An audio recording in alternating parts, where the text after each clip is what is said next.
కొణిదెల పవన్ కళ్యాణ్ అమ్మ కడుపున ఆఖరివాడిగా పుట్టిన అందరికీ మంచి చేయాలి, మేలు జరగాలి అనే విషయంలో ముందువాడుగా ఉంటాడు.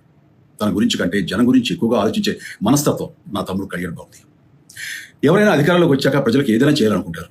కానీ కళ్యాణ్ తన సొంత సంపాదనని కౌలు రైతులు కన్నీళ్లు తుడిచేందుకు ఖర్చు పెట్టడం, మత్స్యకారులు ఇంకా ఎందుకో తాను చేసిన సహాయం చూస్తుంటే ఇలాంటి నాయకుడు కదా జనానికి కావాల్సింది అనిపిస్తుంది. ఒక రకంగా చెప్పాలంటే సినిమాలోకి తను బలవంతంగా వచ్చాడు, రాజకీయాల్లో మాత్రం ఇష్టంతోనే వచ్చాడు. ఇతరులకైనా తన కొడుకు కష్టపడుతుంటే గుండె తరుక్కుపోతుంది. అలా బాధపడుతున్న నా తల్లికి ఈ అన్నయ్యగా ఒక మాట చెప్పాను. నీ కొడుకు ఎంతో మంది తల్లుల కోసం, వాళ్ళ బిడ్డల భవిష్యత్తు కోసం చేసే యుద్ధం అమ్మా ఇది.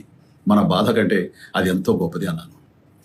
అన్యాయాన్ని ఎదిరించకుండా మౌనంగా ఉండే మంచివాళ్ళ వల్లనే ప్రజాస్వామ్యం మరింత నష్టమని నమ్మి జనం కోసం జన సైనికుడు అయ్యాడు.